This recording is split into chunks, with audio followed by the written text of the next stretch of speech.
From the end of February 2014, demonstrations by pro-Russian and anti-government groups took place in major cities across the eastern and southern regions of Ukraine. In the aftermath of the Euro-Maidan movement and the 2014 Ukrainian Revolution, during the first stage of the unrest, Crimea was annexed by the Russian Federation after a crisis in the region, Russian military intervention, and an internationally criticized referendum. Protests in Donetsk and Luhansk oblasts escalated into an armed separatist insurgency. This led the Ukrainian government to launch a military counter-offensive against the insurgents, which resulted in the ongoing war in Donbass. From late 2014, cities outside of the Donbass combat zone, such as Kharkiv, Odessa, Kiev and Mariupol, were struck by bombings that targeted pro-Ukrainian unity organizations.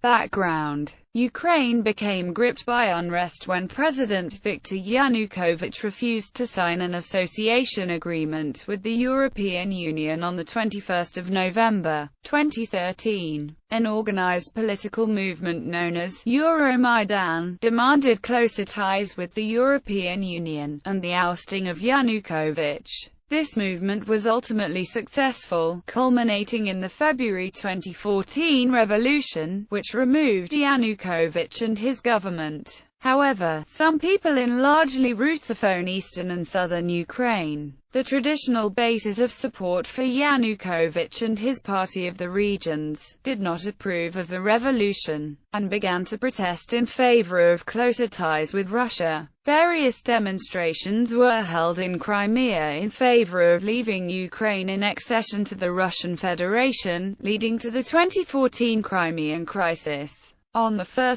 March, regional state administration buildings in various eastern Ukrainian oblasts were briefly occupied by pro-Russian activists. By the 11th of March, all occupations had ended, after units of the local police and the Security Service of Ukraine retook the buildings. In Donetsk, protests escalated into violence on multiple occasions, including on 13 March, when a pro-Ukrainian protester was stabbed to death. In Kharkiv, Patriots of Ukraine militants killed an anti-Maidan protester and a passerby on the night of 15 March, when anti-Maidan protesters attacked the right sector headquarters in the city. The attendees of the protests included Russian citizens from across the border who came to support the efforts of pro-Russian activists in Ukraine. Donetsk Oblast Governor Serhiy Taruta said that rallies in Donetsk contained ex-convicts and others who traveled from Crimea. Ukraine's police and border guards had denied more than 8,200 Russians entry into Ukraine between 4 and 25 March. On 27 March, National Security and Defense Council Secretary Andriy Parubiy said that between 500 and 700 Russians were being denied entry daily.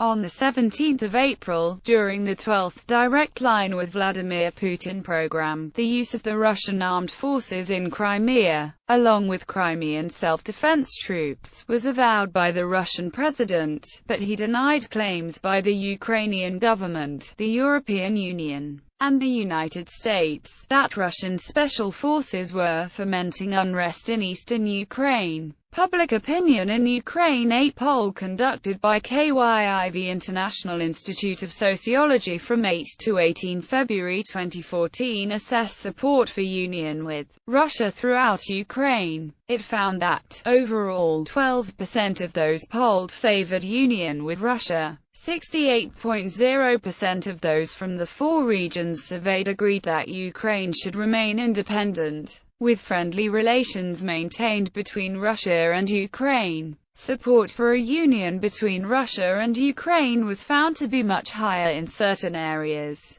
41.0% Crimea, 33.2% Donetsk Oblast, 24.1% Luhansk Oblast, 24.0% Odessa Oblast, 16.7% Zaporizhzhia Oblast, 15.1% Kharkiv Oblast, 13.8% Dnipropetrovsk Oblast, In an opinion poll conducted from 14 to 26 March by the International Republican Institute, 26 to 27% of those polled in southern and eastern Ukraine viewed the Euro-Maidan protests as a coup d'état. Only 5% of respondents in eastern Ukraine felt that Russian speakers were definitely under pressure or threat.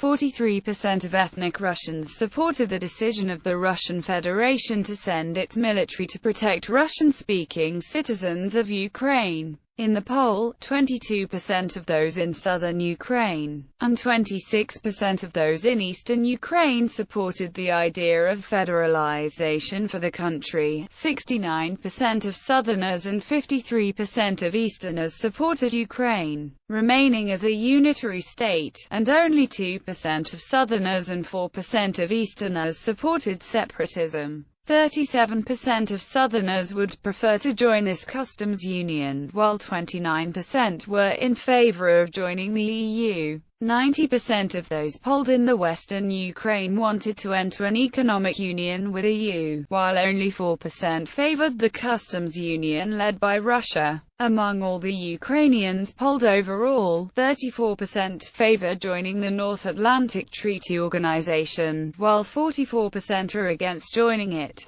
In eastern Ukraine and southern Ukraine, only 14% and 11% of the respondents respectively favored joining NATO, while 67% in eastern Ukraine and 52% in southern Ukraine opposed joining it. 72% of people polled in eastern Ukraine thought that the country was going in the wrong direction, compared with only 36% in the western Ukraine. A poll conducted by the Institute of Social Research and Policy Analysis analyzed the identities of Donetsk inhabitants. While support for separatism was low, just over a third of polled Donetsk inhabitants identified themselves as citizens of Ukraine. More preferred Russian-speaking residents of Ukraine, or residents of Donbass. The same poll determined that 66% of Donetsk residents that were polled supported remaining in a unified Ukraine, while 18.2% supported joining Russia, and 4.7% supported independence.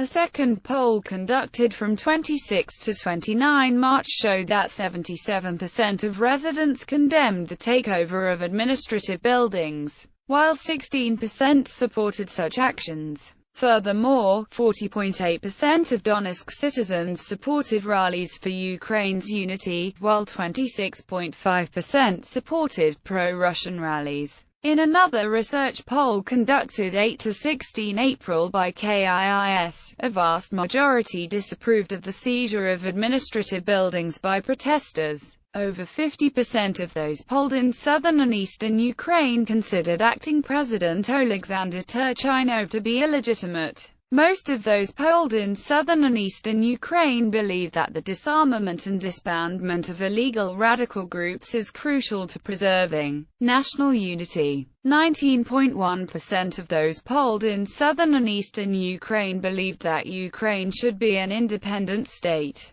45.2% were for an independent state but with decentralization of the power to the regions. But most felt Russia and Ukraine should share open borders without visa restrictions. 8.4% were in favor of Ukraine and Russia uniting into a single state.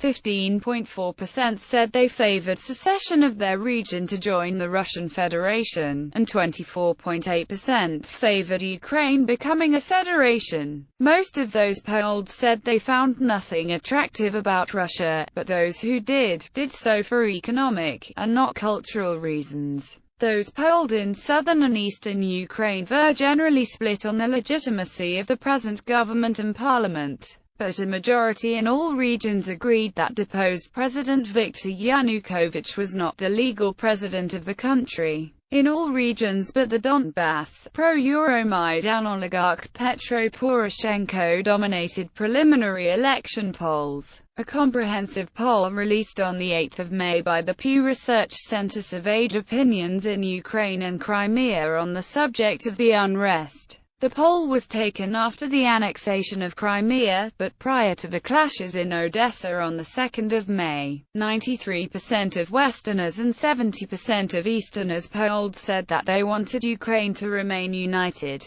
Despite international criticism of the 16th of March referendum on Crimean status, 91% of those Crimeans polled thought that the vote was free and fair, and 88% said that the Ukrainian government should recognize the results. Anti-Maidan. During the Euro-Maidan revolution, there were widespread reports that pro-Yanukovych and pro-Russian anti-Maidan protesters were paid for their support. Oleksiy Harin, a political scientist at KYIV Mohyla Academy in Kiev, has stated that people at anti-Maidan stand for money only. The government uses these hirelings to provoke resistance. They won't be sacrificing anything. Russian leader of the extremist Eurasian Youth Union Oleg Bakhtiarov was arrested for, in part, recruiting rioters for $500 each to assist in the storming of government buildings. On the 13th of April, the Internal Affairs Ministry stated that recruiters were found to be paying $500 to take part in the attacks,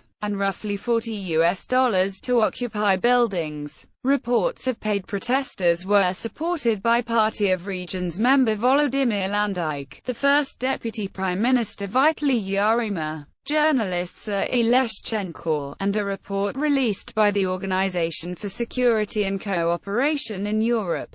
Agents provocateurs, including Arseny, Motorola, Pavlov and Kharkiv in March for example, were amongst those entering the region. Media portrayal. Russian and Ukrainian sources differed greatly in the way they portrayed the demonstrators. Militants who took over government buildings in Donetsk Oblast were consistently labeled as separatists and terrorists by the Ukrainian government and the Western media, whilst Russian media and officials referred to as supporters of federalization. Russian media and the militants themselves referred to the Ukrainian transitional government in Kiev as the Bandera junta, referencing the Ukrainian nationalist Stepan Bandera, and also as fascist and nationalist. In the Ukrainian media, Colorado Beetle was used as a derogatory word for the pro-Russian demonstrators and militants, in reference to the ribbon of St. George they wore. Various Russian news media outlets used the term Russian Spring to describe the wave of demonstrations.